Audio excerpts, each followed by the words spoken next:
We begin with a vicious dog attack. One woman's dog is recovering after another dog jumped the fence to her backyard and mauled her pet. Her pet happens to be a search and rescue dog. Trayson Bragg, the only reporter to speak with the injured dog's owner. And Trayson, what's the owner telling you? What kind of shape is the dog in?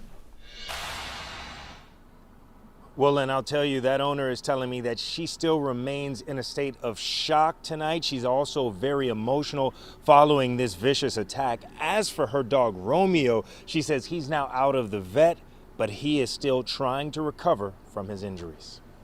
He's my baby boy. Rose McCarty tells me she and her very special pup, Romeo, have a unique bond. She adopted Romeo several years ago, trained him to be a search and rescue dog, and began answering calls both in the U.S. and abroad. As far as rescue, so he's saved 3 people's lives, and then he's saved 2 dogs' lives. But McCarty says about 2 weeks ago, it was Romeo whose life needed to be saved after neighbors told her a Rottweiler roaming her Oak Forest neighborhood managed to get over her fence into her yard and viciously attacked Romeo. He was mauled horrifically and then dragged through the dirt, and he was struggling for his life. A loved one later arrived home and rushed Romeo to the vet, where he was treated for countless wounds. He went into septic shock because he sustained such tragic injuries. Thankfully, Romeo survived, but McCarty says there's still concern over his liver function after the attack.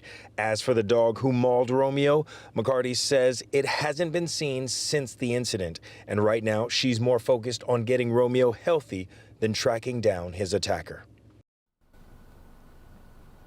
Yes, we definitely hope that he can get back healthy and back to his search and rescue missions as soon as possible. But if you encounter an aggressive dog in Houston, you can call Bark on the number on your screen right now. And we're also going to be posting other resources on our website, khou.com. Mia, I'll send it back to you. Thanks for providing that info. Houston does have a stray pet population problem, so it is best to be ready if you ever come across a dangerous and unfamiliar dog. Trayson, thanks. And a viewer reached out to Trayson to tell him about the dog attack. We want to remind you, if there is something you want KHOU 11 News to look into, send us an email to newstips@khou.com.